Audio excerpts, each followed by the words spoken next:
Hi friends, welcome back to channel. ഇന്ന് നമ്മൾ കാണാൻ പോകുന്നത് വീക്ക് ഹീറോ ക്ലാസ് 2 എന്ന സീരീസിൻ്റെ 4ാമത്തെ എപ്പിസോഡാണ്. കഴിഞ്ഞ എപ്പിസോഡിൻ്റെ എൻഡിങ്ങിൽ സോങ്ജ ആണെങ്കിൽ സുഹു ഉള്ള ഒരു ഹോസ്പിറ്റലിലേക്ക് ചെല്ലുകയും അവിടെ വെച്ച് സീവണിനെ മീറ്റ് ചെയ്തിട്ട് എൻ്റെ കൂടെ വരാനായിട്ട് പറഞ്ഞിട്ട് അവനെ വിളിച്ചുകൊണ്ട് പോവുകയും ചെയ്തിട്ടുണ്ടായിരുന്നു.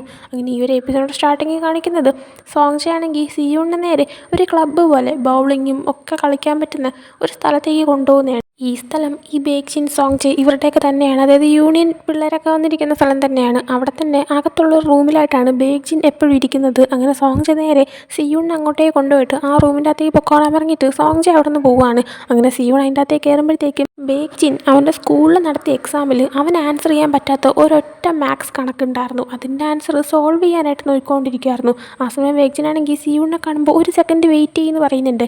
എന്നാൽ സിയൂണൊന്നും കേൾക്കാൻ നിൽക്കാതെ ഞാൻ എൻ്റെ അടുത്ത് ഒരൊറ്റ കാര്യം പറയാം, ശ്രദ്ധിച്ചു കേട്ടോ. നീയും ബാക്കുമൊക്കെ തമ്മിൽ എന്താ പ്രശ്നമാണെന്നൊന്നും എനിക്കറിയത്തില്ല, പക്ഷേ എന്നെ അതിൻ്റെ ഇടയിൽ ഇടപെടുത്താനായിട്ട് വരരുത്. നീയോ നിൻ്റെ കൂട്ടത്തിലുള്ള ഒരാളെപ്പോലും സുഖം ഉള്ള ഒരു ഹോസ്പിറ്റലിൻ്റെ അടുത്തോ എല്ലാം കണ്ടു കഴിഞ്ഞാൽ ഞാൻ വെറുതെ പറയുന്നതല്ല, എല്ലാത്തിനെയും കൊന്നു കളയുമെന്ന് പറഞ്ഞിട്ട് സിയൂണാണെങ്കിൽ ബേക്ജിൻ ചെയ്തുകൊണ്ടിരുന്ന ആ ഒരു കണക്ക് നോക്കുന്നുണ്ട്. അത് നോക്കിയിട്ട് ബേക്ജിനോട് പറയുന്നുണ്ട് വേരിയബിൾസ് മാറ്റിയിട്ട് ചെയ്ത് കഴിഞ്ഞാൽ എളുപ്പത്തിൽ ആൻസർ കിട്ടുമെന്ന്. അങ്ങനെ അതും പറഞ്ഞു കഴിഞ്ഞിട്ട് സിയൂൺ അവിടെ നിന്ന് പോകാനായിട്ട് തുടങ്ങുന്നുണ്ട്. ആ സമയം ബേക്ജിനാണെങ്കിൽ അവനൊന്ന് നോക്കി ചിരിച്ചിട്ട് ഒരു കാര്യം ചെയ്യുമെങ്കിൽ നീയാണെങ്കിൽ ബാക്കുവിൻ്റെ കൂടെ കൂട്ടുകൂടുന്ന നിർത്ത്, എങ്കിൽ പിന്നെ ഞാനും പ്രോമിസ് ചെയ്യാം ഇനി ആരും തന്നെ സുഖമുള്ള ഹോസ്പിറ്റലിലേക്ക് ചെല്ലത്തില്ല എന്ന്. ആ സമയം സിയൂൺ ശരി എന്നാൽ ഞാനും ഇനി ബാക്കുവായിട്ട് മിണ്ടാനേ പോകത്തില്ല എന്ന് പറഞ്ഞിട്ട് അവൻ അവിടെ നിന്ന് പോകുന്നുണ്ട്. അങ്ങനെ അവൻ പുറത്തേക്ക് ഇറങ്ങി പോകുന്ന സമയത്ത് സോങ്ജെ അവിടെ ഇരിക്കുന്നുണ്ടായിരുന്നു. സോങ്ജെ സിയൂണിനെ വിളിച്ചിട്ട് എന്നെ നോക്കുന്ന സമയത്ത് മര്യാദയ്ക്ക് നോക്കണം, നീ ഇപ്പം നേരത്തെ ചെയ്തോല്ലോ തുറച്ചൊന്നും നോക്കിക്കൊണ്ടിരിക്കരുത്, നിൻ്റെ കണ്ണിലേക്കിട്ട് കുത്തി കളയുമെന്ന് പറയുന്നുണ്ട്. ആ സമയം സിയൂൺ തിരിച്ചൊന്നും പറയുന്നില്ല, അവിടെ നടന്നു പോവാണ്. അതിനുശേഷം പിന്നീട് സോങ്ജെ ആണെങ്കിൽ ബേക്ജിൻ്റെ കൂടെ അവിടെ റൂമിലിരുന്ന് സംസാരിക്കുന്നുണ്ട്. ആ സമയം സോങ്ജെ ചോദിക്കുന്നുണ്ട് എന്തിനാണ് സിയൂണിനെ ഇത്ര എളുപ്പത്തിൽ അങ്ങ് വിട്ട് കളഞ്ഞത്, ഇതിനാണോ അവനെ ഇങ്ങോട്ടേക്ക് കൊണ്ടുവരാൻ നീ എൻ്റെ അടുത്ത് പറഞ്ഞതെന്ന് ചോദിക്കുകയാണ്. ആ സമയം ബേക്ജിൻ ചിരിച്ചിട്ട് എന്താണ് റീസൺ എന്ന് ഞാൻ തന്നെ നിനക്ക് പറഞ്ഞു തരണോ, നമ്മുടെ ചെക്കന്മാർ ബാക്കുവിൻ്റെ അച്ഛൻ്റെ കടയിലേക്ക് എത്തിയോ എന്ന് ഇങ്ങനെ ചോദിക്കുന്നുണ്ട്. അവിടെ നിന്ന് പിന്നീട് ബാക്കുവിനെ കാണിക്കുമ്പോൾ അവനിപ്പോൾ വീട്ടിൽ നിന്നിട്ട് ഇങ്ങനെ പുഷപ്പൊക്കെ എടുത്തുകൊണ്ടിരിക്കുകയാണ്. ആ സമയം അവൻ്റെ അച്ഛൻ കോൾ ചെയ്യുന്നുണ്ട്. ഫസ്റ്റ് അവൻ കോൾ എടുക്കുന്നില്ല, അവൻ്റെ പുഷപ്പ് കണ്ടിന്യൂ ചെയ്യുകയാണ്. എന്നിട്ട് പിന്നീട് കോൾ അറ്റൻഡ് ചെയ്യുമ്പോഴത്തേക്കും വിളിച്ചത് പോലീസായിരുന്നു അവൻ്റെ അച്ഛൻ്റെ ഫോണിൽ നിന്ന്. അവനങ്ങനെ നേരെ അവൻ്റെ അച്ഛൻ്റെ കടയിലേക്ക് ചെല്ലുമ്പോൾ അവിടെയാണെങ്കിൽ ഒരു പ്രശ്നം ഉണ്ടായിട്ടുണ്ടായിരുന്നു. 2 പയ്യന്മാർ ബാക്കുവിൻ്റെ അച്ഛൻ്റെ കടയിലേക്ക് വന്നിട്ടുണ്ടായിരുന്നു. അവിടെ ഇങ്ങനെ ബിയറൊക്കെ കുടിക്കാൻ കൊടുക്കും, പക്ഷേ ID ചെക്ക് ചെയ്തിട്ട് അവർ മൈനറാണോ അതോ പ്രായപൂർത്തിയായ കുട്ടിയാണോ നോക്കിയിട്ട് മാത്രമേ കൊടുക്കാറുള്ളൂ. അപ്പോൾ ഈ പയ്യന്മാർ ID ചെക്ക് ചെയ്തപ്പോഴത്തേക്കും അവർ 18 വയസ്സിൻ്റെ മുകളിലുള്ള പയ്യന്മാരായിരുന്നു. അതുകൊണ്ട് തന്നെ അവർക്ക് കുടിക്കാനായിട്ട് ബിയർ കൊടുത്തു. എന്നാൽ പിന്നീട് ഈ പയ്യന്മാരാണെങ്കിൽ കേസുണ്ടാക്കി, ഞങ്ങൾ മൈനറാണ് എന്നിട്ടും ഞങ്ങൾക്ക് ബിയർ തന്നു എന്നൊക്കെ. എന്നാൽ ബാക്കുവിൻ്റെ അച്ഛൻ പറയുന്നുണ്ട് ഇല്ല, ഞാൻ അവരുടെ ID ചെക്ക് ചെയ്തതാണ്, അവർ കള്ളം പറയുന്നതാണെന്നൊക്കെ.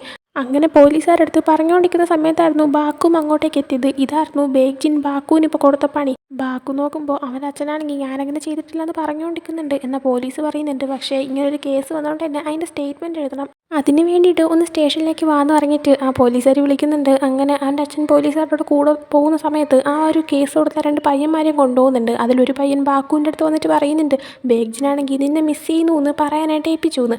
അത് കേൾക്കുമ്പോൾ ബാക്കുവിന് മനസ്സിലാവുന്നുണ്ട് ഇത് ബേക്ജിൻ വെച്ച പണിയാണെന്ന്. ആ സമയം കറക്റ്റ് ബേക്ജിൻ ഇവനെ കോൾ ചെയ്യുകയാണ്. കോൾ അറ്റൻഡ് ചെയ്തുകൊണ്ടേ തന്നെ ബാക്കു ആണെങ്കിൽ നീ എവിടെയാണ് ഉള്ളതെന്ന് ഇങ്ങനെ ചോദിക്കുകയാണ്. ബേക്ജിനെ പോയി നമുക്ക് നാളെ മീറ്റ് ചെയ്യാം, അഡ്രസ്സ് ഞാൻ സെൻഡ് ചെയ്യാമെന്ന് പറഞ്ഞിട്ട് കോൾ കട്ട് ചെയ്യുന്നുണ്ട്. പിന്നീട് കാണിക്കുന്നത് അടുത്ത ദിവസം രാവിലെ സിയൂൺ സ്കൂളിലേക്ക് ചെല്ലുന്നതാണ്.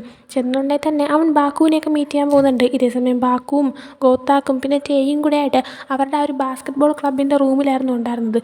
സിയൂൺ അങ്ങോട്ടേക്ക് ചെല്ലുന്നതും ഗോത്താക്ക് ചോദിക്കുന്നുണ്ട് നിനക്കും ഇപ്പോൾ ഞങ്ങളോട് ജോയിൻ ചെയ്യാനായിട്ട് ആഗ്രഹം തോന്നിയോ, നീ ജോയിൻ ചെയ്യുന്നതിന് മുമ്പായിട്ട് നിനക്ക് ബാസ്കറ്റ് ബോൾ കളിക്കാൻ അറിയാമോ ഇല്ലേ എന്നൊക്കെ ഞാൻ ടെസ്റ്റ് ചെയ്ത് നോക്കൂ എന്നൊക്കെ പറയുന്നുണ്ട്.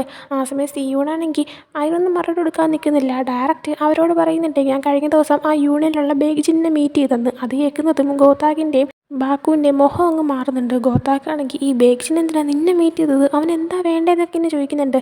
ആ സമയം സിയൂണാണെങ്കിൽ എനിക്ക് നിങ്ങൾ എന്തൊക്കെയാണ് ചെയ്യുന്നത് എന്താണ് ചെയ്യാൻ പോകുന്നത് എന്നൊന്നും അറിയത്തില്ല, പക്ഷേ എന്നെ ഇനി അതിൽ കൂട്ടരുത്, ഞാൻ ഇതിലുള്ള ആളല്ല, അതുകൊണ്ട് നമുക്കിനി വേറെ വഴിക്ക് പോകാം, വെറുതെ ഒരുമിച്ച് നടക്കേണ്ട ആവശ്യമൊന്നും ഇല്ല എന്ന് പറയുന്നുണ്ട്. ആ സമയം ഗോത്താക്ക് നീ പറയുന്ന കേട്ടാ ഞങ്ങൾ നിന്നെ ഇങ്ങോട്ട് വിളിച്ച പോലെ ഉണ്ടല്ലോ എന്നിങ്ങനെ ചോദിക്കുന്നുണ്ട്. സിയൂണപ്പോൾ ഇല്ല വിളിച്ചില്ല, നിങ്ങളിനി അത് വിളിക്കുകയും വേണ്ട, അതും കൂടെയാണ് ഞാൻ ഉദ്ദേശിച്ചതെന്ന് പറയുന്നുണ്ട്. ആ സമയം സിയൂണിൻ്റെ സിറ്റുവേഷൻ ബാക്കുവിന് മനസ്സിലാവുന്നുണ്ടായിരുന്നു. സിയൂൺ അത് സീരിയസ് ആയിട്ട് പറഞ്ഞതല്ല, എന്തോ കാരണം കൊണ്ട് പറഞ്ഞതാണെന്ന് മനസ്സിലാവുന്നുണ്ട് തന്നെ. ബാക്കു ആണെങ്കിൽ ആ ഓക്കെ നമുക്കിനി പരസ്പരം ഇഗ്നോർ ചെയ്യാമെന്ന് പറയുന്നുണ്ട്. ആ സമയം സിയൂണും ഓക്കെ എന്ന് പറഞ്ഞിട്ട് അങ്ങ് ഇറങ്ങി പോവാണ്. ആ ടൈമിൽ ടേ ആണെങ്കിൽ സിയൂണിൻ്റെ പുറകെ പോയിട്ട് നീ ഇപ്പോൾ ഈ പറഞ്ഞത് സീരിയസ് ആയിട്ട് പറഞ്ഞതല്ല എന്ന് എനിക്ക് മനസ്സിലാവുന്നുണ്ട്. അതേപോലെ തന്നെ ബാക്കു നിനക്ക് മറുപടി എന്നതും നിൻ്റെ സിറ്റുവേഷൻ മനസ്സിലായിട്ടാണെന്നും എനിക്ക് മനസ്സിലാക്കാൻ പറ്റുന്നുണ്ടെന്ന് പറയാണ്.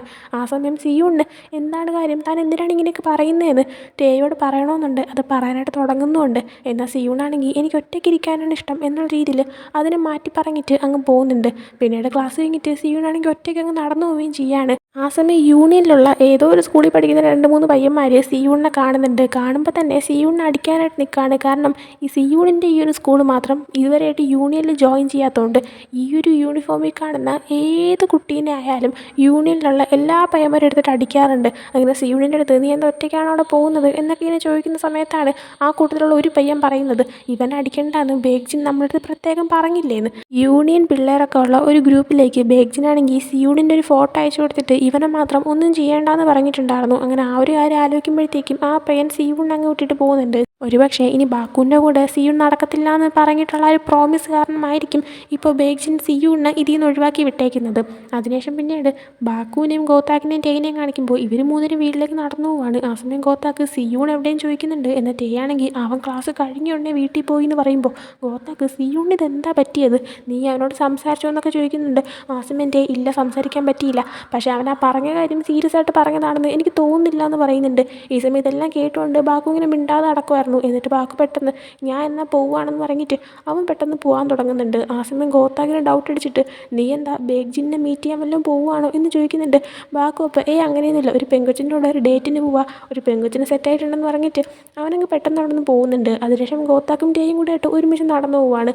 ആ സമയം യൂണിയനിലുള്ള നേരത്തെ സിയൂണിനെ കണ്ട ആ 2-3 പയ്യന്മാർ ഗോത്താക്കിനെയും ടേയിനെയും ഒന്ന് നോട്ടം ഇട്ടിട്ടുണ്ടായിരുന്നു. അങ്ങനെ ഗോത്താക്കും ടേയും ആണെങ്കിൽ ആ ഒരു ടണലിൻ്റെ അതുവഴി എത്തുമ്പോഴത്തേക്കും അവരുടെ അടുത്തേക്ക് ആ പയ്യന്മാർ വരുന്നുണ്ട്. ആ പയ്യന്മാർ മാത്രമല്ല സോങ്ജയും വരുന്നുണ്ട്. സോങ്ജേനെ കാണുന്നതും ഗോത്താക്കിന് നല്ല ദേഷ്യം വരുന്നുണ്ട്. അതേസമയം ഒരു ഫ്ലാഷ് ബാക്കും കാണിക്കുന്നുണ്ട്. മുമ്പ് സോങ്ജയാണെങ്കിൽ ഇതേപോലെ ഗോത്താക്കിനെ ഒത്തിരി ഉപദ്രവിച്ചിട്ടുണ്ട്. അവൻ്റെ കാല് ഒടിച്ചിട്ടുമുണ്ട്. അത് കാരണം തന്നെ അവൻ്റെ കാല് അവൻ അനക്കാൻ പറ്റാതെ ഇരുന്നിട്ടുള്ളൊരു സിറ്റുവേഷനൊക്കെ ഉണ്ടായിട്ടുണ്ടായിരുന്നു. അങ്ങനെ ആ ഒരു ഫ്ലാഷ് ബാക്ക് പെട്ടെന്ന് കാണിച്ചിട്ട് തിരിച്ചു വരുന്നുണ്ട്. ആ സമയം അതിൻ്റെയൊക്കെ ഒരു ദേഷ്യം തന്നെ ഗോത്താക്കിൻ്റെ മുഖത്ത് നല്ലപോലെയുണ്ട്.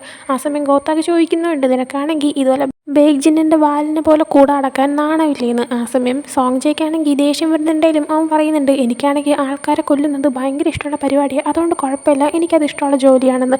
ആ സമയം തന്നെ ഗോത്താക്ക് തിരിഞ്ഞ് നോക്കുന്നുണ്ട് എത്ര പേര് ടോട്ടൽ ഉണ്ടെന്ന്. 4 പേരുണ്ടായിരുന്നു. അത് നോക്കിക്കഴിയുന്നതും ഗോത്താക്ക് ഉടനെ തന്നെ ടേയിനെ ഒന്ന് രക്ഷിക്കാനായിട്ട് ടേയുടെ അടുത്ത് അവിടെ നിന്ന് ഓടിപ്പോകാൻ പറയുന്നുണ്ട്. ടേ അങ്ങനെ ഓടിപ്പോകുന്നുണ്ട്. എന്നാൽ ടേയിനെ വിടുന്നില്ല. അവൻ്റെ പുറകെ 2-3 ചെക്കന്മാർ പോകുന്നുണ്ട്. സോങ്ജയ ആ സമയം ഗോത്താക്കിനോട് പറയുന്നുണ്ട് നമുക്ക് ഇവിടെ വെച്ച് ഫൈറ്റ് ചെയ്യണ്ട, നമുക്ക് ആൾക്കാരില്ലാത്ത വേറെ എവിടെയെങ്കിലും പോയി ഫൈറ്റ് ചെയ്യാമെന്ന്. അതേസമയം ടേയിനെ കാണിക്കുമ്പോൾ ഇവനെ ഇപ്പോൾ 1-2 പയ്യന്മാർ ഓട്ടിച്ചുകൊണ്ടിരിക്കുകയാണ്. അവനങ്ങനെ ഇങ്ങോട്ടൊക്കെയോ ഒളിച്ചിരിക്കുന്നുണ്ട്. ഒരുവിധം ആ പയ്യന്മാരിൽ നിന്ന് എങ്ങനെയൊക്കെയോ എസ്കേപ്പ് ആയിട്ട് അവർ ഇരിക്കുന്ന ടൈമിന് ബാക്കുവിനെ കോൾ ചെയ്ത് നോക്കുന്നുണ്ട്. എന്നാൽ ബാക്കുവിൻ്റെ ഫോൺ ഓഫായിരുന്നു. അങ്ങനെ സിയൂണിനെ കോൾ ചെയ്ത് നോക്കുന്നുണ്ട്. സിയൂൺ ഇതേസമയം ബസ് സ്റ്റോപ്പിൽ ഇരിക്കുമായിരുന്നു. ആ ഒരു കോൾ കാണുന്നുണ്ടെങ്കിലും സിയൂണാണെങ്കിൽ എടുക്കുന്നില്ല. കാരണം ഇനി ഇവരുമായിട്ട് മിണ്ടാൻ പോകത്തില്ല എന്നവൻ പറഞ്ഞതുകൊണ്ട് തന്നെ. എന്നാൽ ആ സമയം വീണ്ടും സിയൂണിന് ഇവൻ മെസ്സേജ് അയക്കുന്നുണ്ട് നീയാണെങ്കിൽ സേഫായിട്ട് തന്നെ ട്യൂഷൻ സ്ഥലത്തെത്തിയോന്ന്. ആ ഒരു മെസ്സേജ് കാണുമ്പോൾ സിയൂണിന് ഡൗട്ട് തോന്നുന്നുണ്ട്. അതുകൊണ്ട് അവൻ തിരിച്ച് ടേയിനെ കോൾ ചെയ്യുകയാണ്. എന്നിട്ട് നീ എന്താ ഇപ്പം ഇങ്ങനെ മെസ്സേജ് ഇട്ടത് എന്ന് ചോദിക്കുമ്പോഴത്തേക്കും ടേ ആണെങ്കിൽ കറക്റ്റ് റീസൺ പറയുന്നില്ല. ജസ്റ്റ് നീയാണെങ്കിൽ ഓക്കെ ആണോ എന്നറിയാൻ വേണ്ടിയിട്ട് ചോദിച്ചതാണെന്ന് ഇങ്ങനെ പറയുന്നുണ്ട്. അതും പറഞ്ഞുകൊണ്ട് ഒളിച്ചിരുന്ന സ്ഥലത്ത് നിന്ന് ടേ ആണെങ്കിൽ പതുക്കെ ഇറങ്ങി പോകുമായിരുന്നു. എന്നാൽ അവനെ ഓട്ടിച്ചുകൊണ്ടിരുന്ന അതിലൊരു പയ്യൻ അവനെ കാണുന്നുണ്ട്. അങ്ങനെ അവനെ വീണ്ടും ഓട്ടിക്കുന്നുണ്ട്. ആ ഒരു സൗണ്ടെല്ലാം സിയൂൺ ഫോണിൽ കൂടെ കേൾക്കുന്നുണ്ടായിരുന്നു. അങ്ങനെ സിയൂണിന് മനസ്സിലായി എന്തോ പ്രശ്നമുണ്ടെന്ന്. അങ്ങനെ ഉടനെ തന്നെ സിയൂൺ കോൾ കട്ട് ചെയ്തിട്ട് ബസ് സ്റ്റോപ്പിൽ നിന്ന് നേരെ അവരുള്ള സ്ഥലത്തേക്ക് ചെല്ലാണ്. അടുത്ത് ബാക്കുവിനെ കാണിക്കുമ്പോൾ ബാക്കു ആണെങ്കിൽ ഇപ്പോൾ നേരെ ബേഗ്ജിനുള്ള ആ ഒരു ക്ലബ്ബിലേക്ക് പോയിട്ടുണ്ടായിരുന്നു. എന്നാൽ അവിടെ ചെല്ലുമ്പോൾ യൂണിയനിലുള്ള പിള്ളേർ ഇവനെ കണ്ടിട്ട് ക്ലബ്ബിലേക്ക് അങ്ങനെ എൻജോയ് ചെയ്യാനായിട്ട് വന്നൊരു കസ്റ്റമറാണെന്ന് കരുതിയിട്ട് ക്ലബ്ബ് ഓപ്പൺ ആയിട്ടില്ല പിന്നെ വരാനെന്ന് പറഞ്ഞിട്ട് അവനെ പറഞ്ഞു വിടാൻ നോക്കുന്നുണ്ട്. എന്നാൽ ആ സമയം അവനാണെങ്കിൽ ബേഗ്ജിന് എവിടെയെന്ന് നോക്കുമ്പോൾ ഇവന്മാർ കളിയൊക്കെ ചിരിക്കുന്നുണ്ട്. ദേഷ്യം വന്നിട്ട് അവിടെ ഇരിക്കുന്നൊരു ബോൾ എടുത്തിട്ട് ടേബിളിലൊക്കെ ഇറങ്ങി വീഴ്ത്തുന്നുണ്ട്. അങ്ങനെ പേടിച്ചിട്ട് ഇവന്മാർ ബേഗ്ജിന് എവിടെയാണ് ഉള്ളതെന്ന് പറഞ്ഞു കൊടുക്കുന്നുണ്ട്. അങ്ങനെ നേരെ ബേഗ്ജിന് ഇരിക്കുന്ന ആ ഒരു റൂമിലേക്ക് ഇവൻ പോകുന്നുണ്ട്. അങ്ങനെ അങ്ങോട്ട് ചെല്ലുമ്പോഴത്തേക്കും ബാക്കു വന്നതുപോലും മൈൻഡ് ചെയ്യാതെ ബേഗ്ജിൻ പഠിച്ചുകൊണ്ടിരിക്കുകയാണ്. അങ്ങനെ അത് കണ്ടിട്ട് ബാക്കുവിന് ദേഷ്യം വന്നിട്ട് ബാക്കു ആ ഒരു ബുക്കെല്ലാം തന്നെ വലിച്ചെറിഞ്ഞിട്ട് ബേഗ്ജിനെ ദേഷ്യത്തോടെ നോക്കുന്നുണ്ട്. ബേഗ്ജിനപ്പോൾ ഞാൻ ഇപ്പോഴും നിന്നെ എൻ്റെ ഒരു സുഹൃത്തായിട്ട് തന്നെയാണ് കണക്കാക്കുന്നത് എന്ന് പറയുമ്പോഴത്തേക്കും ബാക്കു പിന്നെ അവൻ്റെ ഒരു സുഹൃത്ത് എന്നിങ്ങനെ പറയുന്നുണ്ട്. ആ സമയം ബേഗ്ജിൻ നീയാണെങ്കിൽ യൂണിയനിൽ വന്ന് ജോയിൻ ചെയ്യുക, അതാകുമ്പോൾ സ്കൂളിൽ നിന്ന് ഗ്രാജുവേറ്റ് ആയി കഴിഞ്ഞാൽ ഈ ഒരു യൂണിയൻ വഴി ചെയ്യുന്ന ജോലിക്ക് നിനക്ക് പൈസ കിട്ടുമല്ലോ എന്ന് പറയുന്നുണ്ട്. ആ സമയം ബാക്കുവാണെങ്കിൽ ഞാൻ എന്താ ഈ ഒരു യൂണിയനിൽ ജോയിൻ ചെയ്യാത്തതെന്നും പിന്നെ ഞാൻ എന്തുകൊണ്ടാണ് ഈ ഒരു പണിക്ക് ഇറങ്ങാത്തതെന്ന് നിനക്കറിയോ, അതോ നീ അറിയാത്ത പോലെ അഭിനയിക്കുന്നതാണോ?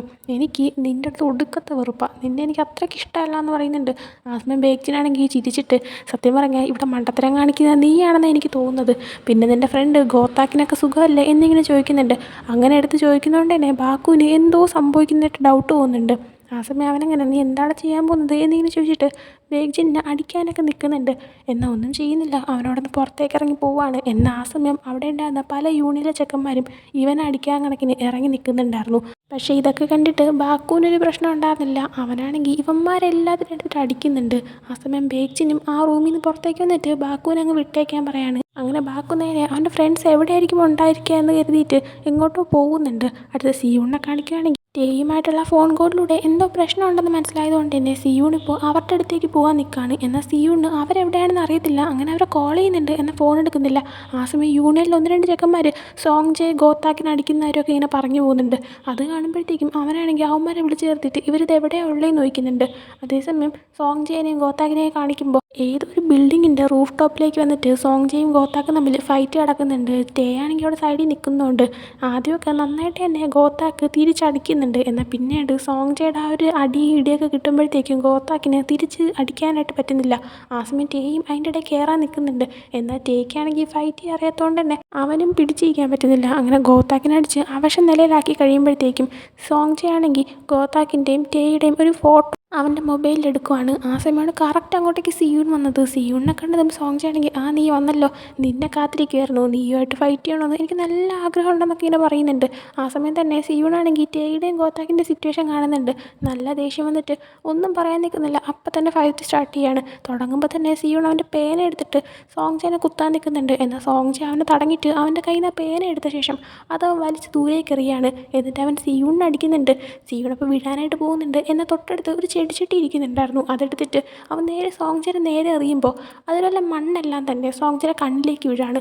ആ ഒരു സെക്കൻഡ് കൊണ്ട് സിയൂണാണെങ്കിൽ സോങ് ജെ വെച്ചിരുന്ന കണ്ണാടി എടുത്തിട്ട് അത് പൊട്ടിച്ച ശേഷം അതിലൊരു ഭാഗം കൊണ്ട് സോങ് ജെയുടെ കാലിലേക്ക് കുത്തുവാണ്. അങ്ങനെ സോങ് ജെക്ക് വേദനിക്കാൻ തുടങ്ങുന്നുണ്ട്.